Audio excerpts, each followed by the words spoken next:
And we are off and rolling on the Krueger Show Tuesday night. Raj in the house. He's got the CMC t-shirt rocking. He's got the Niner hat. Nobody's got more Niner swag than the swagster himself, the great Raj from RSF 49ers. What's up, Raj? How are you, man? How's things going? Good, man. I couldn't wait to talk Niners tonight, actually. I've been waiting for it tonight. I was like, got to talk with Larry. I was waiting for the invite. I was like, is he going to text me today? So I'm glad we're here. And yeah, rocking my CMC shirt because he's the topic of the day, man. I'm good. How are you, Larry? I'm doing great. It is hot in the creek today. I would say it was right around 100 today. It was about 98 degrees in Walnut Creek, and it's only cooled off to about 80 degrees. Yeah, so as I was telling you, my studios is a portion of my garage. My garage is the equivalent of Baghdad or Qatar or someplace. I mean, it's just ridiculous. It's so freaking hot in here. I mean, it's probably, I would say it's probably 98, 99 degrees. I had the door to the studio, which I have open, but I was rolling it back and forth. My camera overheated earlier today, so I had to do some stuff inside my home instead of the studio. And yeah. So we're probably not going to, something tells me we're not going to go for 2 hours and 45 minutes tonight, or the last hour and 45. I'll just be like, Raj, I'm sweating. I'm drenched. You're going to stroke out on me. You'll stroke out of it. It's hot. Trust me. It's hot everywhere. I was driving around to my patients today. I was melting. I had one patient, I had to do a car transfer with them out in the sun. I said, as soon as we were done, I was like, we done? Good. I'm going back inside. It is too hot to trot out there. Yeah, exactly. It is hot. Joe Celentano says, let's roll. Is Kev back from Cal Poly yet? Some more episodes with the lad. My daughter got back from SLO. Well, Kev just had his final, I think was today. Oh. So but Kev is a senior, so he graduates on Saturday. Oh, from Cal Poly. Yeah. So we will be at graduation. We will head to graduation, and celebrate the young lad. He says there's a tradition that we're going to have to get up on Saturday morning and go to a bar. I said, that's all right. Supposedly it's only going to be in the 80, 85 degrees in SLO this weekend. So it won't be smoking hot. When we dropped Kev off for freshman year and he moved into the dorms, I swear to you, Raj, 116. Oh, God. It was 116 degrees the day that we dropped him off at Cal Poly. And Cal Poly's pretty coastal. So it was, and we went to the beach, and we were at the beach, and it was 95. And then you just go dead east from the beach to get to the campus. I'm sitting there in the car watching the thing go 95, 96, 97, 98, 99, 100, 101. I'm like, honey, 102, 103. We're as we're getting closer to campus, we're 110, 112, 114. It was unfreaking believable. Unbelievable. But we're talking Niners tonight. And one of the first things I want to get to is the Christian McCaffrey is the new cover guy for Madden. Yeah. He's the new Madden guy. And I just I'm wondering if you believe in the Madden curse. And the only reason I say this is that there are a lot of examples of bad situations from guys who were on the cover. 2019, Antonio Brown. He's one of the most gifted route runners. He scored 15 touchdowns during his cover year, but it was a tumultuous year in the Steelers locker room, and he got traded to the Raiders after the season. He only played another 16 games in the NFL after that, bouncing between 3 different teams, on and off field controversies. A lot of people feel like Antonio Brown got the Madden curse. Gronkowski, 2017 with the Patriots on the cover of Madden. 5-time Pro Bowler. He's coming off a double-digit touchdown season in 2016. He goes on to miss virtually all of the Pats' first 4 games with a hammy, then finished with just 6 starts due to a herniated disc and a bunch of other injuries. He was on the cover. Peyton Hillis. Remember Peyton Hillis? Running back for the Browns. He was in 2012. He was a Madden Colt hero. He punted his way to 1,000 yards as a lead back in 2010. During his cover year, though, he missed half a dozen games with an injury and averaged 3.6 yards per carry, and then became a journeyman backup the rest of his career. Drew Brees, 2011. He had thrown for 33 touchdowns and earned a Pro Bowl selection, but he had an off year by his standards. He threw for a career high and franchise record 22 interceptions, and his Saints lost to the Seahawks, the 7-9 Seahawks, in the playoffs. Do we have enough examples of the potential curses there? Right there. I mean, there's been a number of them. Brett Favre, 2009. He was the cover athlete, and then basically he forced his way out into the Jets, away from the Packers. 2008, Vince Young. He was the offensive rookie of the year in 2006, though. For his cover year, he threw 9 touchdowns and 17 picks, missed a game, and got benched. 2007, Sean Alexander. He was the cover guy. He had 5 straight 1,000-yard seasons under his belt. And then it came to a halt. He was the 2007 cover guy, and in 2006, his rushing total dropped from 1,880 to 896 yards. 2 years later, he's out of the NFL, playing for the Commanders or the Redskins at the time. Donovan McNabb in 2006. He struggled. He scuffled with T.O., missed almost half the season. They went 6-10, missed 8 games over the next 2 years. Michael Vick, 2004. He was great on the field, but then he fractured his fibula less than a week after the game's release, sidelined him for all but 5 games. 4 years later, he was in jail. Marshall Faulk, 2003. He broke down, missed almost a half dozen starts, never went over 1,000 yards again. Dante Culpepper, 2002, who's coming off a 33 touchdown and 11-5 year, then goes on to injuries cost him 6 games after his cover. After he was on the cover, he fumbled 16 times. He threw 14 touchdowns, 13 picks, and went 4-7 in 11 starts. And then Eddie George, 2001. He actually had 1,500 yards in his cover season, but he also lost a career high number of fumbles, coughed up the ball in the season-ending playoff game loss, and never averaged more than 3.4 yards per carry the rest of his career. So what do you think, Raj? Should we be celebrating CMC as the cover of the Madden video game, or do you believe in the Madden curse?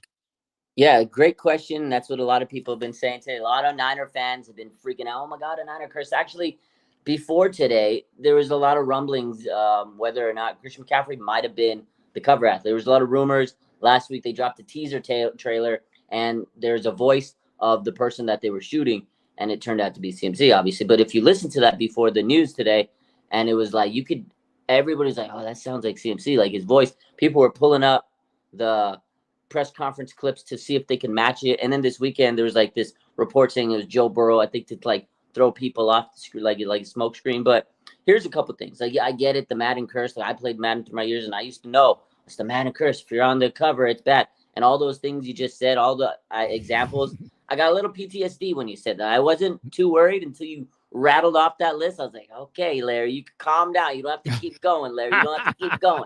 But here's the thing. Christian McCaffrey himself said he doesn't believe in the curse. He doesn't believe in the mojo, JoJo, all that stuff. And Patrick Mahomes has debunked the curse because he's been on it twice, and he's won 2 Super Bowls against the 49ers. Now, here's the thing. There's a guy on Twitter, Evan Sowards. I don't know if you follow him. No. The other day, when the rumors started, right, he tweeted out, he goes, you can't curse a team that's already cursed. The Niners are cursed lately.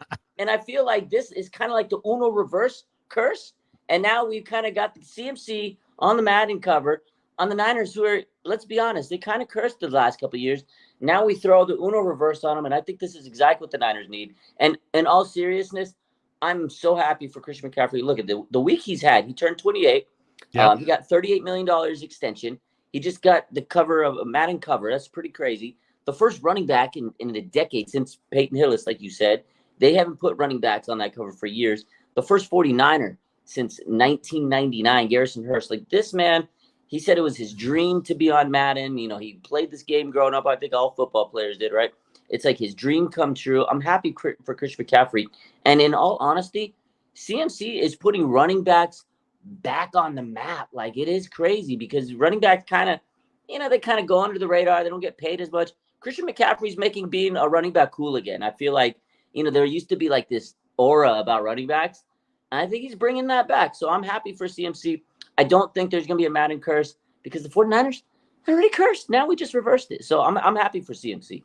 I am too. Shanahan, when I asked Shanahan, I said, hey, CMC had 339 touches. And by the way, and that was last year, there was a 3-year stretch in the late 70s, early 80s when Earl Campbell averaged 388. And he didn't even really catch the ball out of the backfield. So almost all of them were handoffs. So I asked Shanahan, I said, 339 for CMC. I said, what do you think of that usage? And would you like that number? Do you think that number this year goes down or do you think it goes up? Which I think is a pretty good question, to be honest, because, here's the guy, the play caller. And Kyle brought up a really good point. He said, look, if I call 6 downfield pass plays and Brock looks down the field for whatever, receiver X, Aiyuk, and Aiyuk's covered and he checks it down to McCaffrey every time, McCaffrey would have 6 receptions and 6 touches that nobody had planned for, that he just happened to fall into because he was the check down. So his point to me was that the number of 339 could go up, it could go down, because it's all reliant on these check downs and how often they utilize him in the pass game. Yeah. But he did kind of agree with me that he felt like his carries would go down. And I think the carries were like 273, something like that, and the rest were receptions. So I think it was like 273 carries. And he kind of basically indicated that they'd like to hand the ball to some other guys this year. And they'd like those carries to go down. Whether his touches go down or not, we'll see. But he'd like the carries to go down. So I think that's good news because the carries have got to come down. We got to see Mason. We got to see Mitchell. We got to see Garendo. We got to see Schrader. We got to see some other dudes. We got to get, if the Niners get to the Super Bowl, they got to get there with a healthy McCaffrey. Yeah. They can't use him as aggressively as they did in the past. But that being said, I just came from minicamp last week, and I was going through my notes and going through my thoughts and going through stuff that I'd filmed, and I was looking at all of it. And the guy that really, in hindsight, really, really impresses me now, and I try not to, I was talking about this the other day with Grant Cohn. It's like when you know as much about the Niners as guys like you and me and Grant and David and all the people who cover this team regularly, it's hard to like tell yourself, don't have any preconceived notions. Just go out there and report what you see. Because we know so many little facts about each one of these guys that it's hard to kind of block out what we know and just tell the audience, oh, this is what I saw. It's difficult because you have all these other preconceived notions. But I tried to do that last week at minicamp. Just tell myself, I don't care, all these different little factoids you may know about the Niners. Just pretend you don't know any of them and go watch this practice like you're just taking it in and you have no idea who any of these guys are. And then just let the best players kind of reveal themselves to you instead of, you know what I'm saying? Instead of like reading the program and saying, this guy's good, that guy's good. And then like, trying to justify Debo's good, expecting. Yeah. So you go in without any right. No, Debo's no Aiyuk's the best. Debo's the second best. None of that. Just totally what do I see? What am I, instead of what does my brain tell my eyes what it's seeing? What do my eyes tell my brain what it's watching? You know what I mean? Yeah. And the guy who's so impressive is Cody Schrader. That's what I like. He looks real. Raj, he looks good on film. He looked good in college. He looked good, man. He's good. I mean, we don't even need to even analyze it anymore. This guy is legit. So they timed him at the combine or at the pro day. I don't even think he got invited to the combine. They timed him at the pro day at 4.61. I saw him get loose down the left sidelines on a ball where on a run where he was looked like a little bit of an off tackle play. I couldn't really see the whole thing develop. I had some players standing between me and him, but then he got to the sideline and he hit the sideline and just absolutely hit the afterburners and was gone. And I'm sitting there and I forget who was standing there, but I said, that ain't 4.61. I said 4.61 my ass. Yeah, he may have run 4.61 for the stopwatch, but he ain't 4.61. He's some guys have better game right. speed, some guys carry their pads better. Some guys are just faster. Some guys you put them in a t-shirt and shorts on a track, and they look one speed, and you put them in pads, they look a different speed. And some guys are faster in their pads, some guys are slower in their pads. Jerry Rice carried his pads exceptionally well. But other guys like Vernon Davis ran 4.37 at the combine. He didn't really play to 4.37, not hardly ever. But this kid Schrader, it ran 4.61 at the combine or at the workout. And Raj, this guy's cooking. He's fast, and he's got instincts, and he's got body lean. He runs with body lean, and he's got cutting ability and stop and start and full speed cuts and the whole deal. And I'm watching this guy, and I'm thinking, this guy's going to make the team. I think so. We haven't seen, my prediction is he's going to look ordinary in camp to the masses, and nobody's going to say jack about Cody Schrader until we get to the preseason. But once we get to the preseason, Raj, and this guy starts rumbling and putting together real good runs, I think it's going to be undeniable at that point that this is an absolute NFL running back. So if we go with my premise as a fact, which is that Cody Schrader's an NFL back and somehow finds his way on the roster, who doesn't? Now, what running back gets squeezed if Cody Schrader's the real deal? See, that's the good question. And I've thought about this too, because Cody Schrader looks good. I've seen him play, in real time. I've seen him play, on Saturdays. I watched his film. He's good. He's honestly, he's like a poor man CMC. If you really put it together, like you look at him. He loves CMC. He admires, he looks up to CMC. You know who he reminds me of? And I couldn't believe it. I spent all spring wishing for the Niners to draft Blake Corum. Oh yeah, Blake Corum, yeah. And then I sat there and I watched Blake Corum, and I'm like, and then I watched Cody Schrader, and I'm like, dude, this is very much the same guy. Both these guys are 5'8". Both these guys are about 212 to 220 pounds, in that range. They're both short. They both are kind of short-legged, short-armed. They don't look low center of gravity, but they just low center of gravity, full speed cuts, tons of heart, tons of balance. Great. Both these guys have unbelievable what I would call contact balance. So if you bump into them, they don't go down. Stay up, yeah. They just you hit them, they keep running. They're just running in a different spot. Corum's a Ram and Schrader's a Niner, but man, I think they're very, very similar. Very similar. And I'm just kind of wondering if Schrader makes it, CMC is going to make it. So there's two. And I got to think Jordan Mason's going to make it. Maybe not, but that would be 3. And then you got Juice. He's your fullback. So that's 4. So that means, Mitchell and Taylor and Garendo might be battling for one spot. It's true.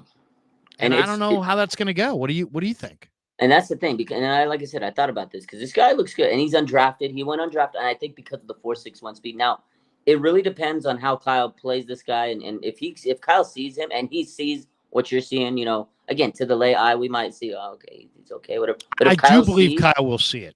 I think Kyle, and I think that's why he undrafted. Like Kyle makes a living of getting these late round undrafted players, and if Kyle sees that, and he's like, oh, shit, okay, he might kind of like keep him at bay so he doesn't have to like bury him. Showcase, you can bury him a little bit so he can put him on the practice squad. Like I think he wants to move Cody Schrader into the practice squad because if he goes out there in preseason and like becomes this preseason warrior, you're gonna have an issue because he's not gonna clear waivers. Well, he won't clear waivers. Yeah, you can't. You have to keep him on the roster, and you have a lot of talent at running back because you're right. Mason, Mitchell, Garendo. You just drafted Garendo in a 4th round pick, right? So you have all this abundance in running backs. To me, it screams they're going to make a trade in like preseason area. Like, I think they're going to make a trade. They've done it before. They had linebackers a couple years ago where they had, and they grabbed 6th, 7th round picks, whatever.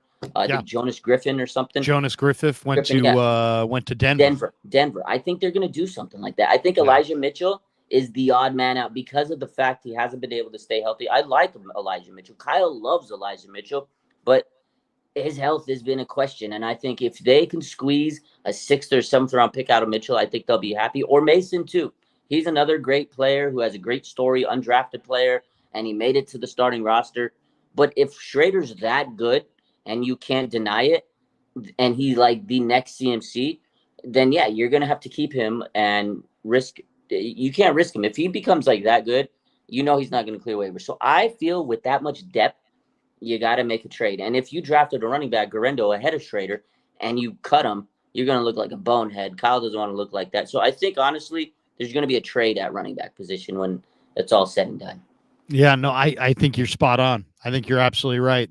When do you see trades? You see trades when the guys that you're going to cut are too good to be cut. Mm-hmm. Yeah. That's when somebody says, you know what? I'll give you a 7th. I'll give you a 7th. Don't put them out there, because if you put them out there, we may get them, we may not get them. We'll give you a 7th so we make sure we get them. And, not that the Niners would want to help this team, but I got to think the Dallas Cowboys are going to get to the end of preseason and they're going to be looking at old man Zeke Elliott, and Pollard has moved on. And what else do they got? They got nothing. Yeah. And Elijah Mitchell went into Dallas in the playoffs a couple years ago and ran it down their throat, So, and I wouldn't take nothing. I wouldn't give them to Dallas, but I would trade them to Dallas if they want to trade a 5th round pick or something like that. Yeah. They got a 4th for Trey. Who knows? I mean, you never know how that's going to go. But that one to me is really interesting. There's also a really good piece out today that I wanted to mention to you. It's in The Athletic. Dave Lombardi and Matt Barrows sat down with Kris Koceruk. And this was actually from when the coaches sat down with us the other day. But they kind of, went through and did a whole breakdown of all the different things that Koceruk talked about. And I was standing right there, and Koceruk talked about losing his longtime assistant, Darryl Tapp, who's now with the Commanders. Yeah. And Cameron Brown, the son of Mike Brown, the Kings coach, has stepped into the Darryl Tapp role as like assistant D-line coach. And there's a bunch of new faces. I mean, Eric Armstead's gone. Kinlaw's gone. Cleveland Farrell's gone. Chase Young's gone. Randy Gregory's gone. All these guys are out, and yet, and then Leonard Floyd's in, and Malik Collins is in, and Yatir Gross-Matos is in, and Jordan Elliott is in, and Evan Anderson is in, and Shaquille Brown potentially is in, and we'll see. And there's some others. What do you think, Raj? This is such a key part of what makes the 49ers that, I almost feel like we've talked, every year, and I was saying this to somebody else today, that, it's like there's topics that we talk about like too much. Last year it was Trey Lance and Brock Purdy. This year it's Brandon Aiyuk and his whole freaking contract situation. Yeah. And then there's always a topic that deserves our conversation, but we just don't talk about it very much for whatever reason.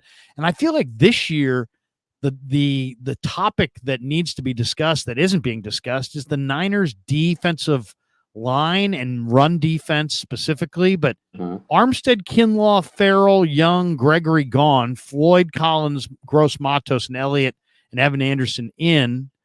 What do you think, Raj? I mean, I know it's kind of guesswork, but would you say the Niners, are they better off than what they were? I mean, they lost some big names, but only Armstead really was playing. I mean, Farrell was playing a little bit, but he's slow as molasses. He could never rush the quarterback, really. I mean, he was good on the first series sometimes, because he was fresh, but he was not much of a pass rusher. Chase Young literally played at 3/4 speed in one of the biggest games of the year. Randy Gregory looked good when they first got him, but he was pretty lacking most of the year. Armstead's good, but he had chronic injuries.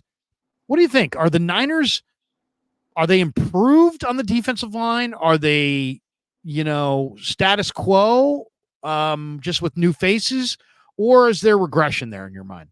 Honestly, it's a good question. And it is something that we don't talk about. And me and you last year, we both said, I don't think the D-line is strong enough. They need more edge rushers. We were screaming. Like, they ended up getting Chase Young and, Randy Gregory. They were rentals. It was like rental players because Taco Charlton, remember Taco in the summer? Yeah, and Charlton. They got there was the other guy they got that was a Lions guy that was injured throughout the season, oft injured. He didn't really pan out.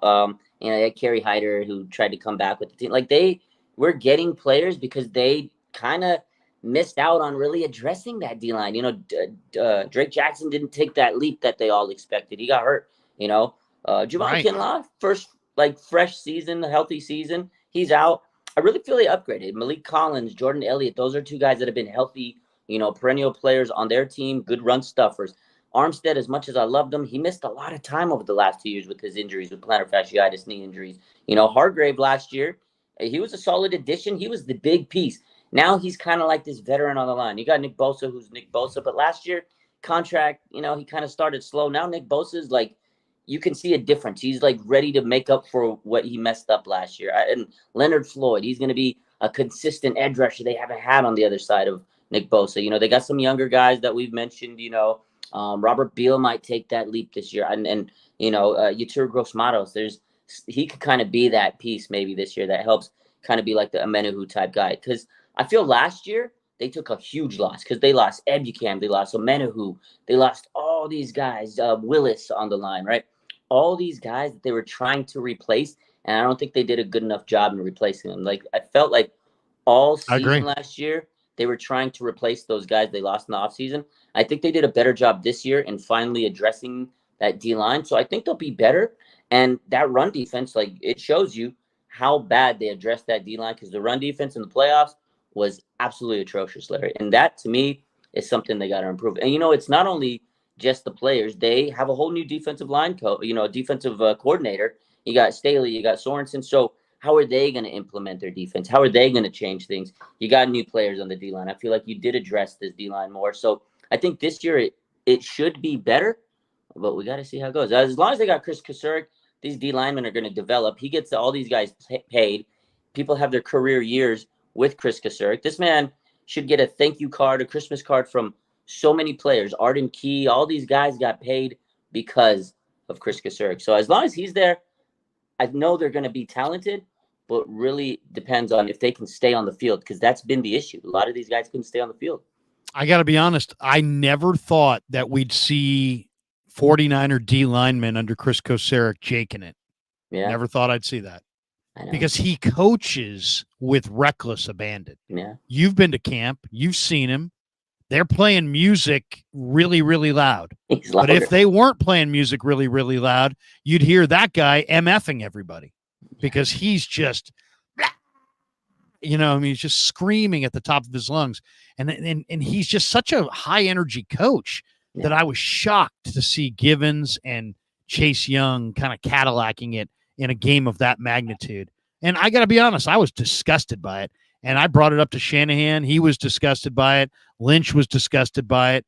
Wilkes, I don't know if Wilkes was pissed at me for bringing it up or just pissed at those guys for jaking it, but he stared right at me the next day for the entire time he was talking about the effort of his D linemen. Yeah. Because he knew I called them out. Mm-hmm. And I don't know if he was happy about it or pissed about it, and I don't really care. But I thought that was really interesting. And it was one of those days where I wasn't sitting up front. I was off to the side, and he walks in and he's like, and I'll tell you right now. And it's like, dude, I mean, people were looking over at me like, dude, what is he talking to you?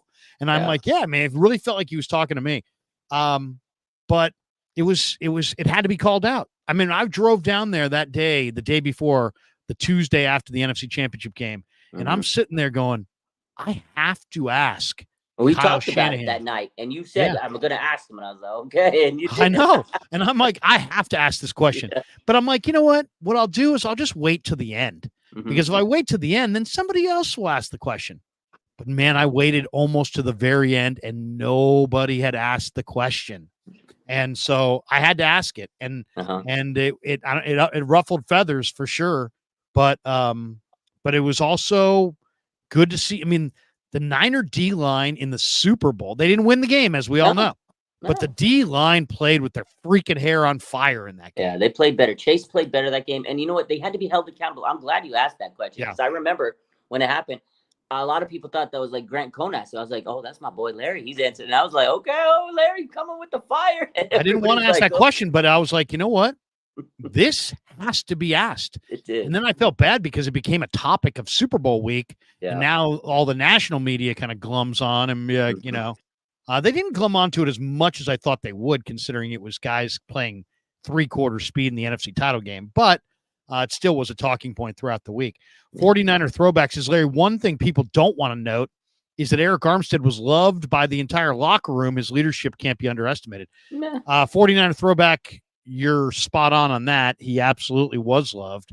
What do you think, Raj? I mean, you know, so the first question is, how good's the D-line? The second question is, how good's the run D without the three best run defenders? Armstead was arguably your best up front, Greenlaw on the second level, Hufanga on the third level. At least in the beginning of the year, they're going to play without all three of those guys. Yeah. They get Breece Hall in week 1. They get who's the Minnesota running back? It just went there. They get the Minnesota running back in week 2. I forget who. Oh, it's Aaron Jones. The former Aaron Packer. Jones is on. Yeah, he's now there. Then you get Kyron Williams. Yeah, and Blake Corum in week 3 against the Rams. You've got Ramondre Stevenson against the Patriots in week 4. You've got James Conner and Trey Benson from the Cardinals in week 5. I mean, the Niners at the beginning of the year, if they can't stop the run, that might be a real problem. How concerned are you about their ability to stop the run, and how much of a loss do you think Armstead is as a leader? Yeah, those are all good questions. And, you know, honestly, the stopping the run to me is the biggest aspect this defense I'm worried about, because that's really what kind of was causing us to get down in these holes, deficits in the playoffs last year. I mean, Aaron Jones, you talk about Aaron Jones, that man ripped us apart. I thought we were losing that packaging because, I mean, he cut on that second half run. Oh, my heart was in my, just that mouth. It was hard to picture at the end of that, whatever it was, 45 yard run. It was hard to picture at that point the Niners winning the game. I was sick, dude. I was sick. And the fact we won, the adrenaline I had after that play, you're like, there's no way. And then the Lions, they were ripping and roaring all over us. Gibbs and, you know, it was just wow. So, yeah, to me, the run game is run defense is a huge factor. And I know Armstead's a big factor of this team, but he was coming into that defense injured in the playoffs. He played through the meniscus injury. To me, Greenlaw and Huff were the biggest loss to the season, because as the season went on, you can tell Hufanga not being there was a huge factor. And then later, you know, Greenlaw missed some time with the you know, the injury, and then he got injured in Super Bowl, and that was horrible. So he's going to be a big loss to start the season. Hufanga was a big loss. Will he be back to 100%? He says he's going to be back for week 1, but will he be the same? And Armstead, honestly, again, I'm not too worried about Armstead because he did battle through injuries last year. I honestly am really excited about Malik Collins and Jordan Elliott. I think they're going to be able to bridge the gap and fill in for Armstead. Now, his leadership, it's another story. I know they loved him. He was well, you know, they respected him so much. I mean, it's time for Warner to lead. It's time for Bosa to lead. You know, it's time for some of those other guys to lead. Guys, you got Warner, you have Bosa, and I feel like they've taken this role, especially Bosa. He's really stepped up as a leader. I think Warner has been a really big captain, but I think now he's going to be a bigger captain. So it will be a loss, Armstead in the locker room. But honestly, they got other guys that can step up. Hargraves is a veteran. He's been on this team now for 2 years, and he's got that veteran presence. I think we'll be okay as long as Warner and Bosa can step up. I really think Bosa's got to pick up the slack, you know, in terms of the leadership and captaincy. And I feel like he's getting to that point now. No doubt. Sacred Intuition says, Larry, why so quiet on Malik Collins? In my opinion, he's going to be a factor. You know, there's not a lot for me to say. I loved Malik Collins coming out of Nebraska. And to me, when I saw him coming out of Nebraska, I thought this guy is enormously strong, ridiculously strong, rarely strong. So I love the strength of the guy. Now, that player coming out of Nebraska didn't have the pass rush ability that this player has. Now he's been in the league a few years. And Kris Koceruk was asked about Collins. He says, I really liked him coming out of Nebraska, just the explosion that he can generate through his lower body. He jumps off the tape. He can play in the backfield. He can recreate the line of scrimmage. He's really athletic on the backside to make plays. So he really loves Malik Collins. I love the strength. I guess I got to wait and see on the pass rush ability. But I like Malik Collins, and I like Jordan Elliott. I was a big Jordan Elliott fan when I saw him at Missouri. He was one of the guys I really wanted the Niners to get in the draft, and it didn't happen. I mean, they didn't go for Jordan Elliott, and then Jordan Elliott has been, not that great according to PFF, but he was the 6th best defensive tackle in the league last year against the run in the PFF breakdown. So he's good against the run, but I actually think there's quick feet there and there's some pass rush ability. And he's another guy who's strong, quick feet. He can push back the guards. I like the fact, first of all, I hate players with chronic injuries because it just doesn't get any better. And that's what Armstead had. And the Niners, I don't want to say played dirty with him, but they made their intentions abundantly clear. Hey, it's a business, Larry. Right. I mean, when I say dirty, I mean, I don't want anybody thinking I'm ripping the Niners on this front, but they offered him such a low amount that they knew he would lose face by taking it, and then they knew he wouldn't take it. But sometimes you have to make an offer that tells the player that you need to nudge them out the door, because he was going to come back for his 10th year, and he was going to wind up playing out of a full season. He was probably going to wind up playing like 7 games, 8 games. They were going to wind up paying him $10 million or more.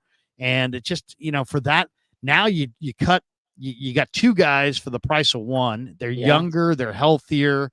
I fully endorse the Armstead out, Collins and Elliott in. I think they got younger, healthier, cheaper. I think overall they were good decisions. I do too. It's a business. At the end of the day, no love. I mean, I get it. Armstead has got to feed his family. I guess he's feeding them caviar for every meal because he made a big stink about it. He went on social media. He went on his podcast, and I get it. I love the guy. I don't think he's worth that price anymore because of the injuries, and you got a fair market value. They took a they gave him a huge pay cut, and that's the 49ers politely, because he is well revered in the locker room. He is a captain, and they loved him. And the 49ers are politely saying, hey, look, dude, we got to let you go. This is what we're going to be able to afford to pay you because you've missed a lot of time. If you don't like it, go somewhere else. And hey, the Jaguars offering that much money they did, kudos to Armstead for getting that contract. Like I wouldn't have paid him that much money with his injury. So it's a win-win. Armstead got his contract. He gets a new team. I think he needed a new team. He needed a new lease on life here. So it was a fresh start for him somewhere. He could be a veteran leader. And the Niners got 2, younger, healthier players that, again, they've been very durable. And the thing is, Collins and Jordan Elliott to me and Yetur Gross-Matos, those are guys I feel like are the Kris Koceruk prototype. They're guys that they have this talent. They came out of college and you're like you said, really good potential players, but they just haven't hit their stride. Kris Koceruk's going to get his hands on them, and they're probably going to have their best seasons in their career, and they're going to get paid more than they ever have once Kris Koceruk's done with them. He's done that to player after player. When they fizzled out, Summer Clellan Farrell, Charles Omenihu, Arden Key, the list goes on and on. And these guys have gotten paid so much. With Samson Ebika, more money than they ever had, thanks to Kris Koceruk. And he's going to do it to these guys. So yeah, he's going to have to. Kris is going to earn his money this year because he's going to have to really coach it up and get some guys going and really get it out of some of these guys. There was a Bleacher Report article today throughout four trades that the Niners could not deny, is how they termed it, for Brandon Aiyuk. And I looked at all 4 of these trades, and I found it very easy to deny these trades. Yeah, me too. But let's go through the 4 and tell me which is your favorite. Okay, the first one sends Aiyuk to the Steelers, and there's just so much talk out of Pittsburgh that the Steelers are like convinced they're going to trade for a Niner wide receiver. I'm hoping it's Debo and not Aiyuk, but who knows? And this trade has the Niners sending Aiyuk to the Steelers for a 2025 first-round draft choice and their jumbo tight end who sits behind Freiermuth on their depth chart, Darnell Washington, who's about 6'8", about 265 pounds. And the Steelers would get Aiyuk, and the Niners would get the Steelers first and Darnell Washington. who immediately would step in as the kind of the upgrade from Charlie Warner as the blocking tight end. I just don't know that he's more than a blocking tight end. But what do you think of that deal from the Steelers? Their first round pick next year and Darnell Washington for Aiyuk. Does that intrigue you at all? No, I mean, I like a first round pick, I guess, if you're going to like make it interesting. And Steelers, I know they threw this in the mix because the Steelers have been reported with the Niners for like months. Oh my God. And their media won't let go. So I get it. Makes sense why I do like a first round pick, but the Darnell Washington does not excite me. No. I know the 49ers have a tight end situation here, and Kittle's going to be gone in 2 years, maybe. Who knows what's going to happen to Kittle? And eventually you want to replace him, but you're not replacing Kittle with Darnell Washington this offense. So next, I decline that, please. Yeah, that one's not my favorite. By the way, tight end wise, guess who I talked to this morning on the show in a taped interview that will be appearing probably tomorrow or the next day on the Krueger show. Ooh. The great Brent Jones was in the house. Talked a little ball this morning with the great Brent Jones, so we'll be airing that in the next couple of days. All right, trade number 2. The Niners get another first-round pick in 2025, and they actually get a second-round pick in 2025 from the Jets for Aiyuk. But that's it. Aiyuk to the Jets for their first and second next year. Now, this in some ways is kind of it's high risk, high reward. It's high risk from the standpoint you're trading away a player who, in your Super Bowl window, how do you look Trent Williams in the eye and say, yeah, we just traded Brandon Aiyuk in what might be your final year in the pros for 2 picks that we're not going to get until next April. I think in some ways that's going to piss off Trent. So I don't like this trade either, even though, this also, if Aaron Rodgers, he's old, and he's operating behind a bad line, if he goes down on that terrible MetLife turf, the Jets could be a 4 or 5 win type team. And if you made this trade, you could wind up with a top 10 pick and maybe 3 picks inside the top 40 with your own pick and their second round pick. I mean, if the Jets crap out like they potentially can, and they're the New York Jets, so that's kind of what they're known for, those 2 picks could be, very high picks for Brandon Aiyuk. So that one's kind of interesting. But as I said, you got to look Kittle and Bosa and Bobby T and Jed and Trent, and you got to look all these guys in the eye and just be like, yeah, well, we're getting compensation for next year. I mean, if they were going to trade for this is the way I look, because I saw that too. If they were going to trade for draft picks, it should have happened during the draft. I mean, this year, I get it. Draft picks, they're great, but this is Brandon Aiyuk. You can get a lot more, I feel like, up front right now. Like if you're desperate for a wide receiver, Niners can parlay this into more. I mean, the first and second round pick's not horrible compensation for. No, it's good, but it's deferred. It's like somebody saying, "I'll give you $100 today, and you give me $200 tomorrow." In a year.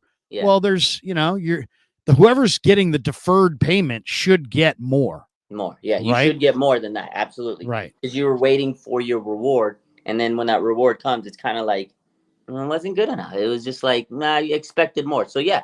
Make that deferred payment more. Like there should be interest, basically, on that. Right. So, or I mean, and it could be, and you never know. I mean, you give Aiyuk to the Jets, maybe they go on and win 13 games, and you're picking, you're getting a pick in the late 20s.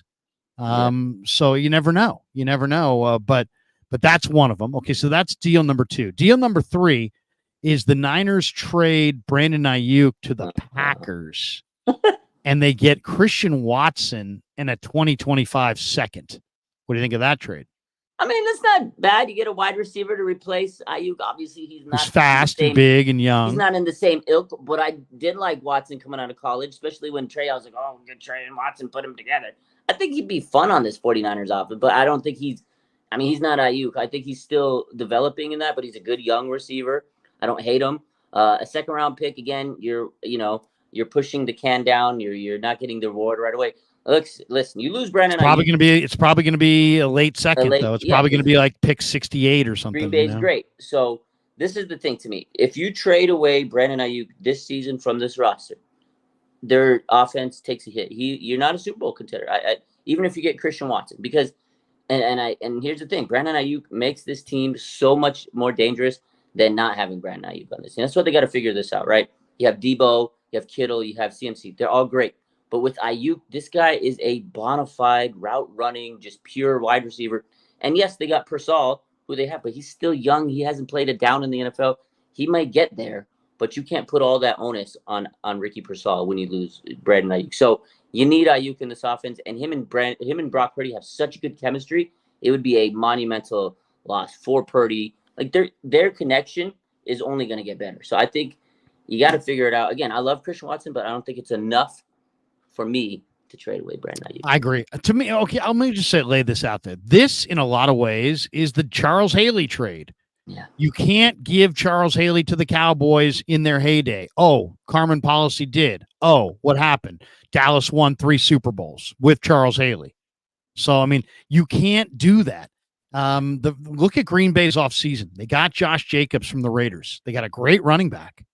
Aaron Jones is a good running back. They upgraded at running back. They got a great young quarterback in Jordan Love. They got Musgrave and Kraft, 2 phenomenal young tight ends. And they got a bevy of young receivers.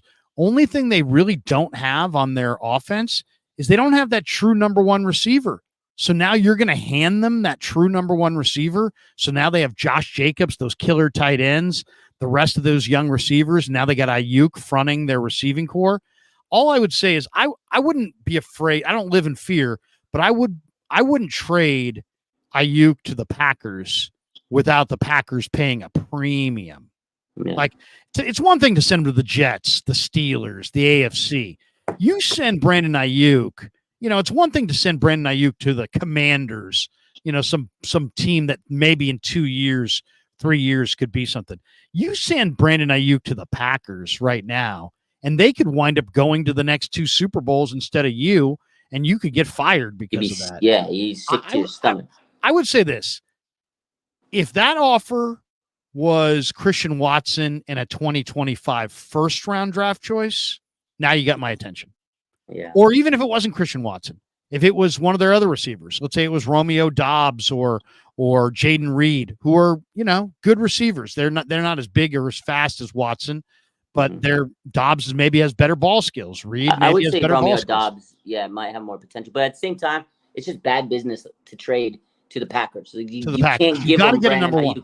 Because if Brandon Aiyuk beats you in the playoffs, if he's the reason why you lose, you're done. You're cooked. Yeah. Kyle Shanahan. And the fans are pissed. You're done. The fans are going to revolt. No, don't do it. The fans are going to revolt.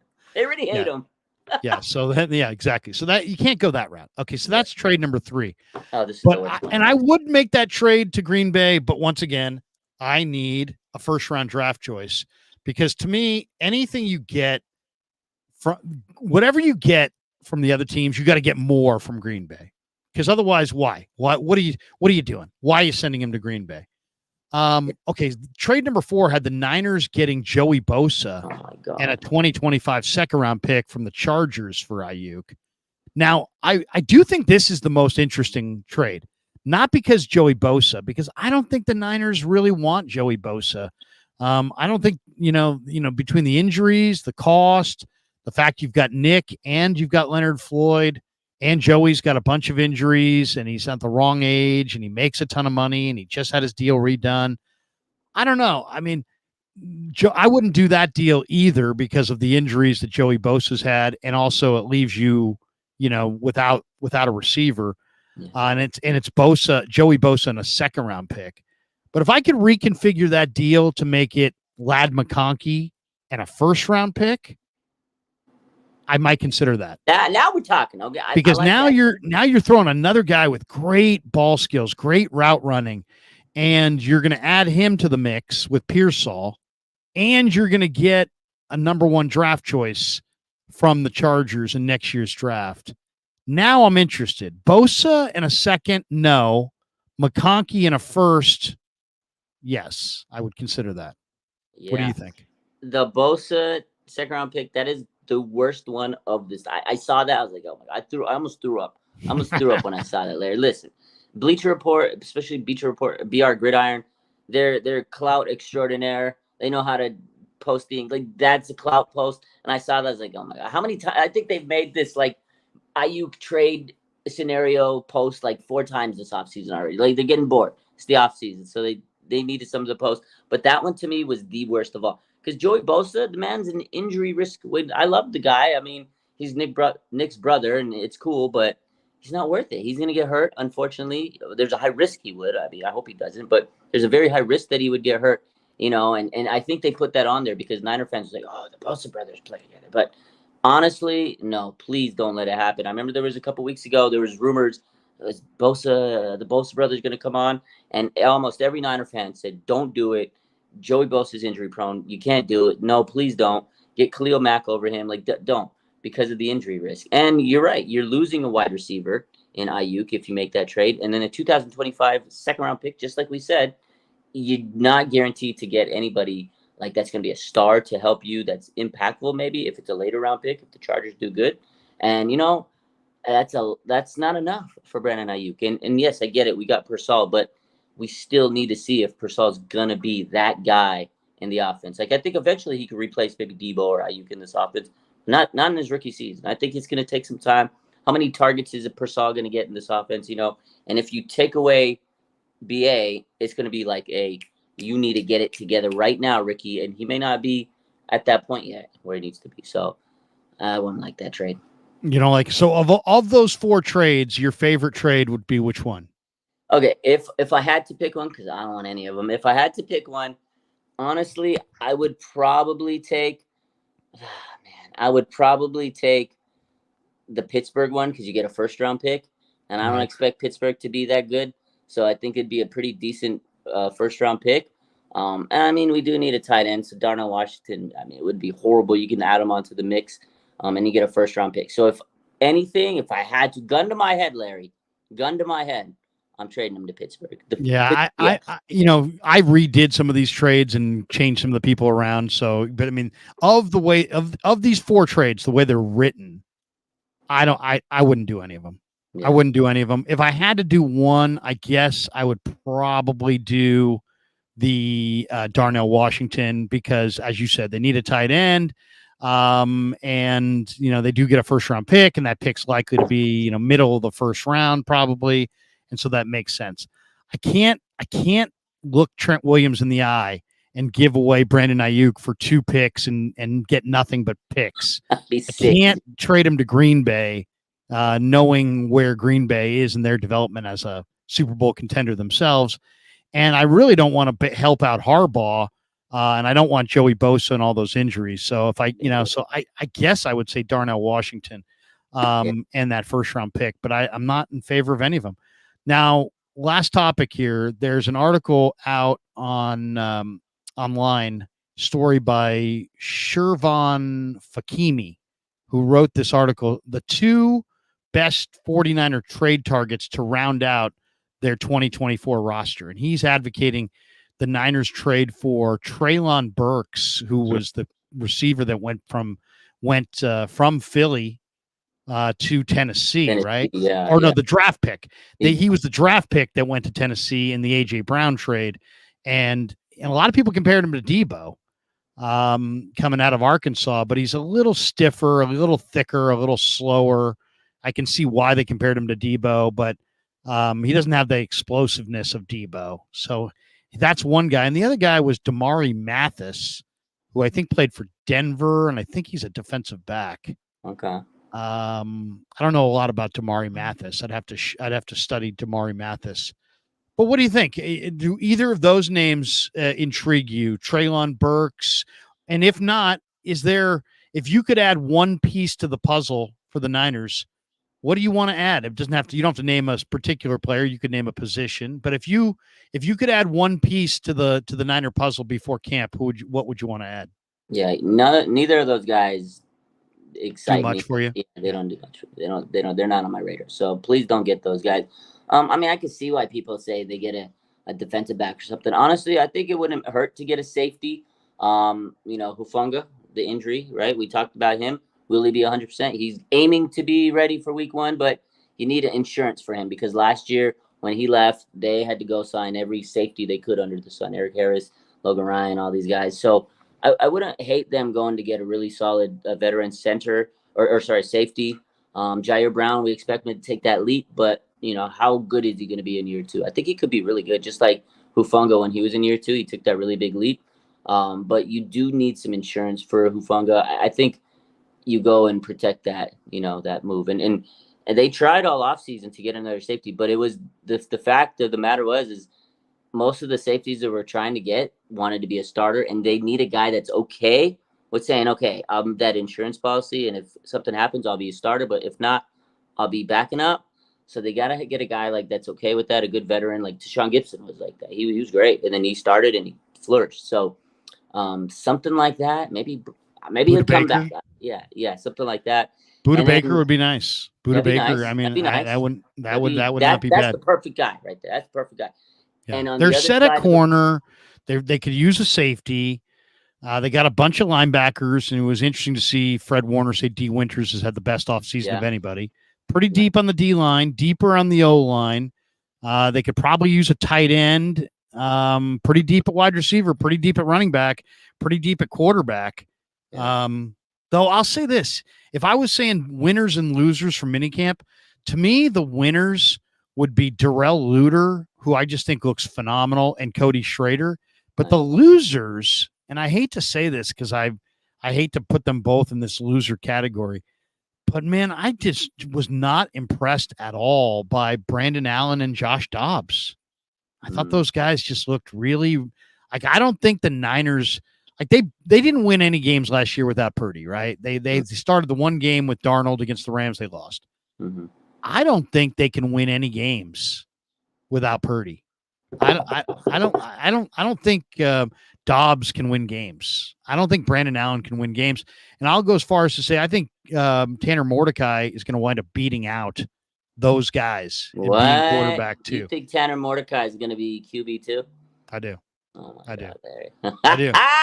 You heard it here first, ladies. You heard it here first. And I understand that's a wild prediction.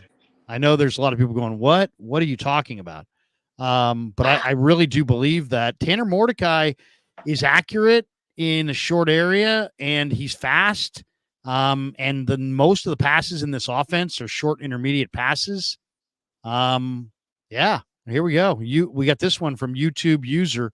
He says, I'm already penciling in Mordecai as the backup because Larry said he was kind of good. Pencil him in. There he said. Tanner Mordecai. I was talking him up to Brent Jones this morning. I like me some Tanner Mordecai. All right, last question. Last question for you. And this was a question I've thrown out a couple times this week. And then we'll hit the supers and bolt. Bail, baby. Okay, so Matt Mayoko, who is tied in, I don't want to say they feed him stuff because I'm not trying to insult Mayoko. I'm not trying to make it seem like he's like carrying the Niners water. But I do feel like he gets some things mentioned to him and whispered to him that the team would like out there. And one of the things that Matt said this week was that don't assume that the 49ers are going to sign Aiyuk. They may let him play on the 5th-year option and just deal with this all next year. And when I heard that, I was like, really? Really? Is that in the can of options? Is that flip him the bird and just tell him to sit at his locker and show up on time and, maybe you'll get paid next year? And I guess my question to you, Raj, is, and this is a tough one because you don't necessarily know Aiyuk, but you know the personalities on this team. If the Niners do that, if the Niners go to Aiyuk and say, no, we're not paying you. You want $30 million, we're offering $26 million. There's a huge difference between those two numbers.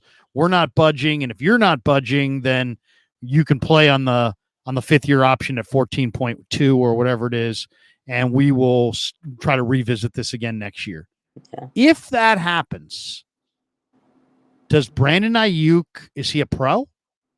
Is he a total pro and he just plays his heart out? And, we don't know. We can't see the difference between effort because he just brings it no matter what because he's a pro's pro.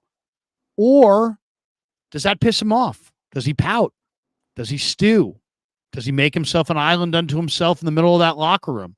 Does he wind up being a negative influence on the room because he's not getting his cake? What's your best guess if the Niners do play what I would call extreme hardball? If they play extreme hardball and say, you know what, no 20, we're taking our $26 million off the table. You can play for 14-2, and maybe we'll think about this next year. Yeah, no, it's a How good does question. he react to that? How does the rest of the team react to that? It's a great question. And honestly, if you go back to John Lynch several months ago, he said they'd be okay with letting Aiyuk play on the 5th-year option. He said it. So when Mayoko said this, I was like, John Lynch has said this. They're okay with letting this happen because I think the Niners have what they feel is fair compensation, which we heard this weekend, 26. I feel like that number might be 26, 28, closer to 28. And if Aiyuk is hell-bent on 30, where the rumors are that he wants 30, and he's not going to take that 28, I think the 49ers are going to say, hey, look, dude, you're going from 14 to 26, 28. That's a huge jump in money. Double your salary. And if you're still not okay with double your salary, we're going to pay you the 5th-year option. You can stick at 14. And then I feel like, yeah, maybe Aiyuk initially might be a little pissy, but I think eventually he'll come around the corner and say, I got to play, because if I want to earn this money somewhere else next year, I still got to ball out and prove myself. So at the end of the day, I still think Brandon Aiyuk will play his ass off because that's the type of player he is. But I think internally he'll be pissed off. And I think if he does play on the 5th-year option, I'm sure the 49ers will try to franchise tag him, but I think he'll try to leave next year. But I mentioned this to Cone. He said he thinks Aiyuk would be a pro, but that other players in the room would start to bitch about it. No, I don't think so. You don't think so? I think they all understand. They've all said it many times that, hey, when a player has their contract, that's their situation. We don't, we don't pocket check them. We're not going to we're not going to piss. Like Debo went through his thing. The players, they let him handle his business. Fred Warner, he did his thing. They all did their thing. They all understand. Like whenever somebody's up for that big contract, they understand they got to handle their business. However they got to do it, they got to handle it. They've all been through it. All these big players on the Niners, and this is Aiyuk's turn. Like he's got to learn the business. It's a grimy game, like you said with Armstead earlier. Like it is a very grimy game. But for the 49ers, if they're going to give him a increase from 14 to, let's say, it's 28, that's a big bump. And if Aiyuk's not going to take that double money, I can see why the 49ers would say, screw it, man. Stay on your 5th-year option. We offered you 28, and you're not going to be happy with it. It is what it is, man, and they'll figure it out. And again, they do have a plan B, which is Ricky Pearsall, and who knows if he's going to be better than Aiyuk? We don't know yet. We haven't seen him play, but they did safeguard themselves in drafting Pearsall and Jacob Cowing to a lesser extent in this draft. So. Yeah, and Pearsall and Cowing have looked good. Pearsall especially has looked good. All right, let's hit the supers and star chats, and we'll bolt. Keeping the faith says Larry needs an AC sponsor for his studio. Oh, I absolutely do. Not only that, my last pull of water here. I mean, literally, I've gone through this entire glass. There you go. Keeping the faith. Thank you. Yes, I need a cooler out here. Mark Graves says, congrats, Kev, on graduating from Cal Poly. Absolutely. Yeah, congrats to Kev, man. That's awesome. Construction management major. I'm proud of him. Juan Neri says, what the hell does that say? It says CMC and Purdy ranked top 10 in merch sales. Number 5 is CMC. Number 8 is Purdy, ranked top 10 merch sales for 2023 season. Wow. Yeah. So CMC I get because he was almost the MVP of the league, but for Purdy, dope. Dude, I saw a lot of Purdy jerseys when I went to the games last year. So Brent Jones told me that he has a grandson who's like 3 or 4 years old. Mm-hmm. And he said that it was his birthday the other day, and he had a Purdy party where he owns like 5 different Purdy jerseys, and everybody came wearing Purdy jerseys. That's where all his birthday party came from. That party, probably from that party. It made me laugh. We got this one from Josh Perez. He says, "Congratulations to Kev and the family, Larry." Thank you, Josh. Appreciate you, bro. 49er _ throwback says, your thoughts on state of the franchise. Brock Purdy is honored to be part of the Dwight Clark legacy. Him and CMC cracked the top 10 in NFL jersey sales. When he says my thoughts on the state of the franchise, is he talking about Alex, Young, Garcia and Purdy with Mayoko. Is that that thing on TV from the other night? Is that what he's talking about? Yeah. So today there was a quote that says Purdy. They pulled a quote. Someone on Twitter was like, "You going through quotes," and he said, or the quote was where Brock Purdy said that he feels he's going to be even better this year, basically. Yeah, I mean, I love that. I stumbled into it with Mayoko on the dais asking Steve Young and Alex Smith and Jeff Garcia and Brock Purdy questions, and I just love all four of those guys, and they're all different. But I think Alex Smith, who made way too much money to actually do this job, but I think he would be an amazing quarterback coach. And I just loved having Brock hear Alex talk about the rough years he had early on. And I thought it was really cool to hear Brock hear Jeff Garcia talk about, replacing Steve Young and Joe Montana and how difficult that was. And it was really cool it was just so cool. I mean, I love all those guys for different reasons. Alex came full circle. Garcia was one of the greatest competitors I've ever seen. Steve Young, and I said this to him to his face many times, Steve Young played his entire career. And I said this to Brent Jones. He agreed with me earlier. He played his entire career with 3rd and goal urgency. I mean, think about that. Steve Young, his entire career was like the same urgency that most quarterbacks play with at 3rd and goal. He played like that every snap. Every snap. That's high stress. That's high stress. Yeah. Amazing. Amazing. So I loved the State of the Franchise, Golden Heart Fund event. Dwight Clark, was a guy that I loved. I mean, I love Dwight Clark. And I have, I told Dwight Clark that I was going to make it my personal duty that to pump up the Golden Heart Fund, because he was so enamored with the fact, the generosity that Eddie D showed and the family mentality that the Niners under Eddie and Jed and Dr. John and Denise have shown. He loved that. And to me, the Niners and the Dolphins are the only two franchises in the NFL that have these kinds of programs that care for. I mean, the Niners just welcomed Alden Smith to an event the other day. It was that tells you everything you need to know about the 49ers and how they view their franchise. So many franchises would have been like, Alden Smith, you're persona non grata. Get out of here. Beat it.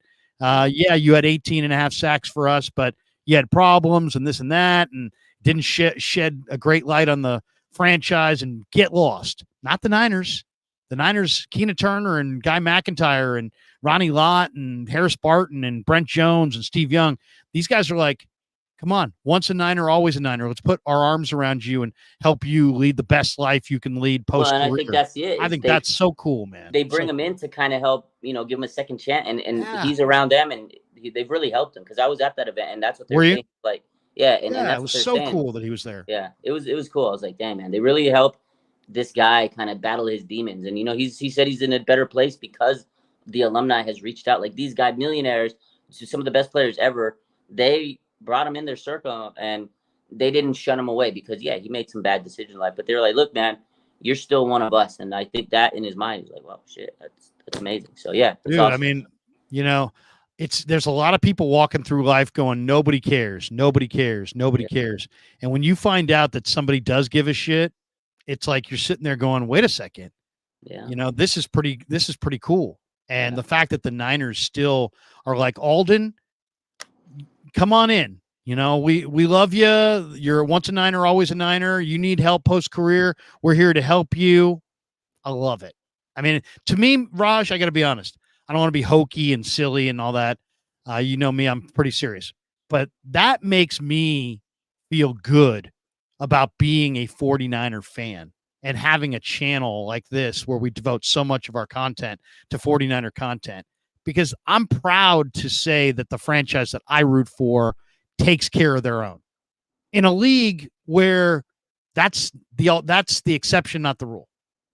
Yeah. So I just think it's so cool. I think it's so cool. I agree. We got this one from YouTube user. He says, I'm already penciling in Tanner Mordecai as the backup because Larry said he was kind of gay. Oh, yeah, we read that one, yeah. I read that one, but I had to read it again. We got this one from Jedi who says, I win, you win. Bye, LK. Keep it up.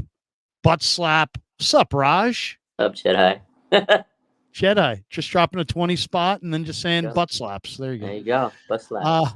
We got Kyle Bentz, who says, how likely is trading selfish Aiyuk for another player?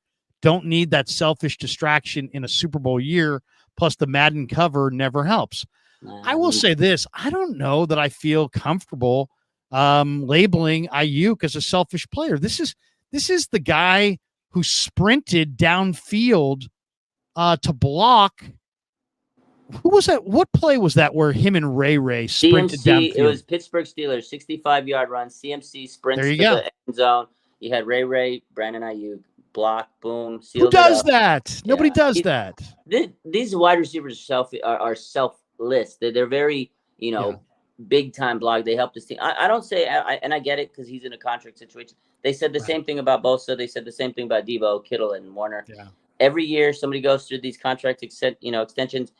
They all do it. It's the process. The Niners kind of drag it out. They do it their way. I get it. We all want them to sign. For me and you, $26 million, amazing. For Brandon Aiyuk, you want to see caviar for every meal. Maybe $30 million is where he wants to go. And taxes are a little crunchy in the state of California. So I guess I get it from both sides. But, hey, from the fans' perspective, take the $26 million and sign the contract, man. So I get it. A couple more here. We got this one from JC Montana. Larry, we need a stream with Ryan. Are we talking Ryan Smith? Or are we talking Ryan Hensley? Probably Hensley, huh? He's probably talking Hensley.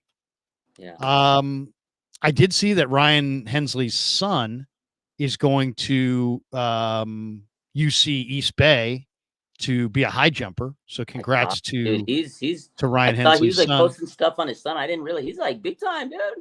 That's very cool. That's awesome. Very cool. I'm a very much a family guy. I know Rye's a family guy. I've reached out to Rye. I'd like to have him on. We'll see. If he wants to come on, he can come on. If he doesn't want to come on, he doesn't have to come on. I don't like warring for too long. I'll war, but I usually get over it. Al Felipe says, happy birthday to our GOAT. Joe Montana turned 68 today. Wow. Really? 68? Didn't know he was 68. JC Montana says Hensley. Yeah. I'll reach out to Hens. I'll reach out to him. We got this one from Dusty Gold. He says, your guy Mordecai will win a position. Thank you, Dusty. But then DeAndre Berry says, Tanner is a effing bum. He won't make the team. It's a good one. I love it. I love it. 91649er says, I'm waiting for a Tim Ryan show. I'll deliver on the Tim Ryan show. T-Rock is just busy. He's hunting. He's out and, he's off the grid. He's a tough guy to chase down, but T-Rock and I go way back. Well, we're good friends. We'll get him on. Robbie439 says, Larry, don't reach out to Ryan. You don't need unnecessary drama. Okay. Now we have people that want Ryan. Now we have other people saying, no, don't reach out to him. He's not a bad guy. He said some terrible things about me, but you know what? I think it was emotions. It was emotions getting the best of us. And Dusty Gold said, I'd like to hear from Ray Ratto. I don't see Ray Ratto ever anywhere. I don't see him at Niner games, Giants games. I don't see Ray Ratto, but I do love Ray Ratto, and I could reach out to Ray Ratto as well. Though I would imagine he may just go, why? Hey Ray, would you join me on a live stream? Why? Something like that. Raj, what do you got cooking the rest of the week, man? What do you got dialed up? I told you I got graduation in Cal Poly this weekend, but what do you got cooking? This is kind of the downtime between now and training camp. I just work. I try to be busy. I mean, I'll go post as much as I can, but it's not much going on. Just working a lot. This weekend, enjoyed my weekend. We went and saw Bad Boys. We went to a Giants game. I went to Six Flags, Discovery Kingdom. Nice. So nice. Did you ride all the roller coasters? In the off season. Stay busy. Do you ride the roller coasters? Oh yeah, we went all of them.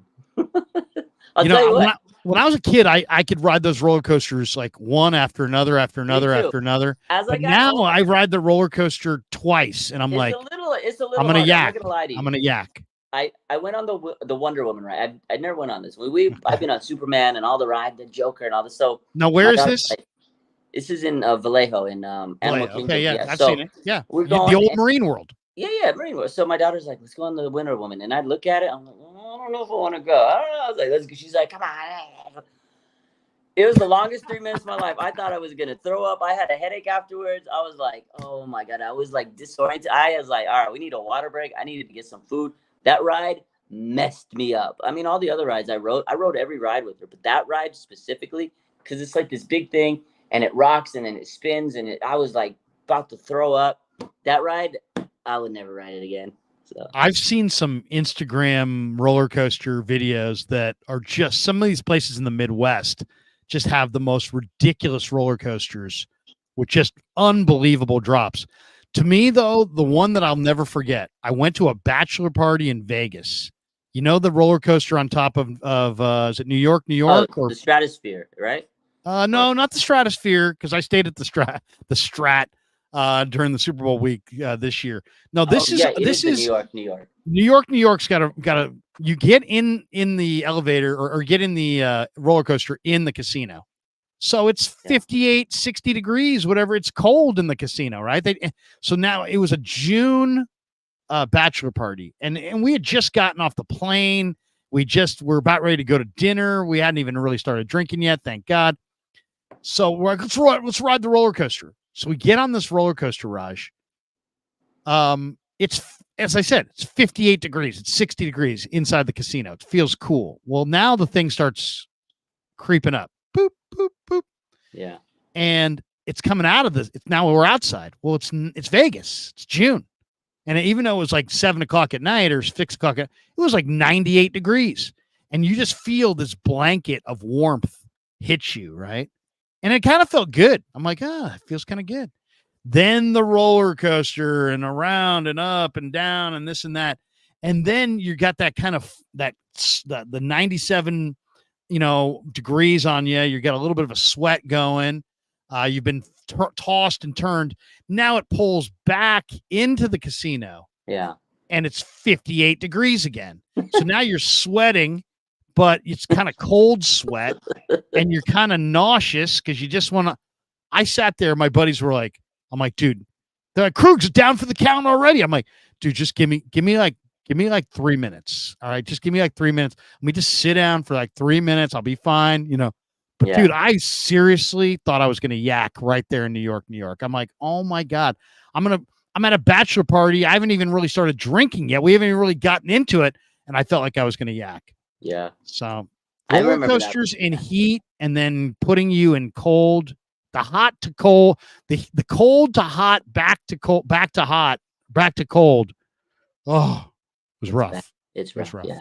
No, I feel it. You're right. It's one of those things where you're like, oh my God, you like, and just spinning around in general. Yeah, I remember that ride. I recall that ride very much. So. Do you go to Marriott's? Have you been to Marriott's over by the stadium? Yeah, I've been to that. The Great America. Yeah. Yeah. The Orleans Orbit. I used to live like the Tidal Wave, the Demon. Yeah. Remember the Demon? I've been on all those rides. Yeah, those are fun. My daughter loves that place. But I was like, let's just go take summer break. Let's have a good summer. So we drove down and we went on all the rides. And I tell you what, I did them all. Yeah. I was a little like some. I was like, man, I could tell I'm getting older. I was like, oh, okay, that ride was like I got off of one ride, the Superman. And I was like so dizzy. I was like, oh my God. But it was fun. So I'll never forget when I went to Marriott's and they had some super apathetic teenager sitting there and he's got the mic right up against his face. And he's like, you can't make out anything that he's saying. Yeah. Keep your arms inside. Don't put your arms out there. Don't drop anything. Put your keys. Don't your sunglasses. And then he's like, and thank you for riding the Demon. Boom. It's like, dude, I didn't hear any of that. He didn't care. That guy didn't care. Didn't care. That's how they do it. All right, that does it for us. Thanks to Pig in a Pickle, the title sponsor of the Krug Show. Check them out in Emeryville and Corte Madera. They're open 7 days a week from 11 a.m. till 8 p.m. or until they run out. Pig in a Pickle. Go say hi to Damon and Mary and get yourself some brisket. Thanks to Underdog Fantasy as well. Check the link in the description. Use the promo code KRUG. KRUEG, and they'll match you up to your first $100. And thanks to Sharp Corner Sports Cards and Collectibles, my good friend Anthony Catania, who's down in Pacific Grove. Check them out. They're at 831-521-5264, I believe is the number. I don't have it in front of me, but I've said it so many times I probably should know it. But Sharp Corner Sports Cards and Collectibles, if you are a sports card or collectible enthusiast, go check them out in Monterey, and thanks to them for being a proud sponsor of the show. Thanks to Raj. Raj, have a great time. We'll see you next Tuesday, possibly, huh? Yes, sir. Yeah, we'll be back. Until then, peace. Yeah, never met a man I've been scared of.